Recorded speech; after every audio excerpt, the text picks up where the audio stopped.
So new polling shows President Trump's approval rating has fallen amid the growing unrest in Minnesota. The latest Reuters Ipsos poll finds just 38% of Americans approve of the job Trump is doing, tying the lowest level of his current term.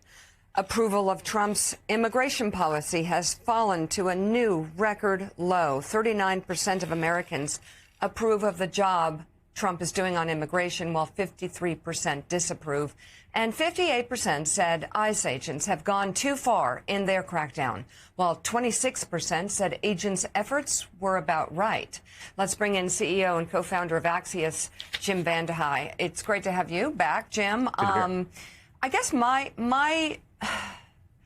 questions are going to be about your take on where Republicans stand. We're watching Republicans beginning to push back a little bit.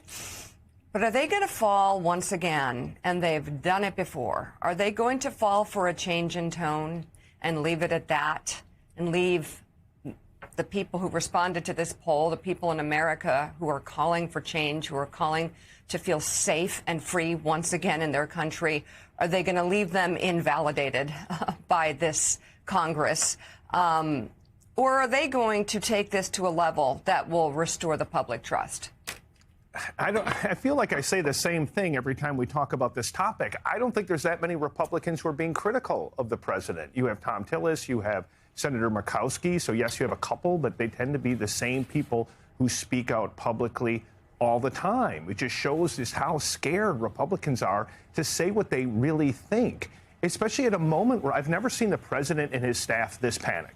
You have the president of the United States blaming Kristi Noem. You have Kristi Noem blaming Stephen Miller and the president. You have Stephen Miller blaming people much lower in the bureaucracy. And so you have all this finger pointing. Well, why? Because the president himself is quite rattled by this. He looks at those images. You can't look at that video and come to any other conclusion. And for those that are still skeptical, go to the New York Times and look at that recreation they did yesterday. There's no way you can walk away with any other interpretation of what happened. And we have this great quote we just posted in a story from that Noem staff passed along to us, that she's telling people, everything I did, everything I said was done at the direction of the president and Stephen Miller. So ultimately, this is about leadership. If you think about, just step back and think about how did we get here, this is the president's decision. He unilaterally decided to go into a Democratic city and a Democratic state. He decided that he wanted to have this kind of bellicose tone, both in the language that they use, the policies that they deploy, but also even the costumes that they wear.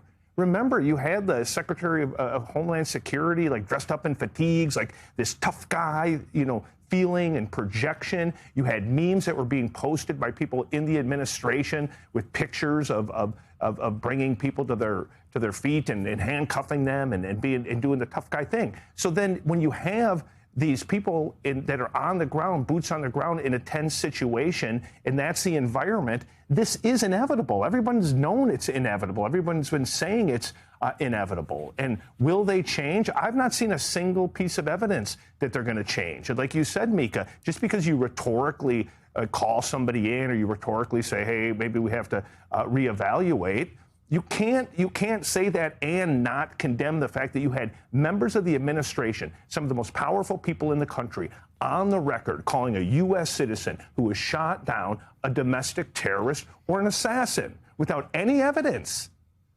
Without any evidence. And the president has undercut them because he won't say the same thing. He says, wait. Shouldn't everyone have waited? In every circumstance, to figure out what the hell actually happened before you make a determination. Yep. That's the second U.S. citizen this has happened to in a matter of weeks. The second. They do the same thing. They jump to conclusions, calling the person a domestic terrorist, an assassin. I mean, these people are not serious. And but underline talk about what you the said, public Mika. trust. Underline what you said. U.S. citizen. U.S. citizen.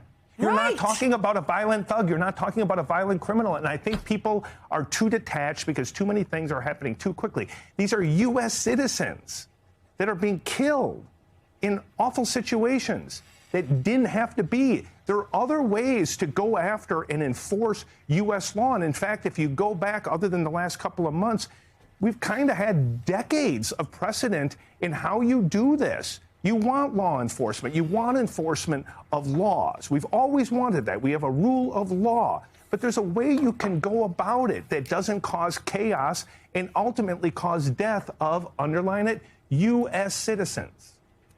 And mix in the lack of accountability, that there's a certain level of impunity that ICE officers believe they have after they watched Renee Good, and they didn't see much accountability there, again here, so there's no reason to believe that they will continue to conduct themselves this way.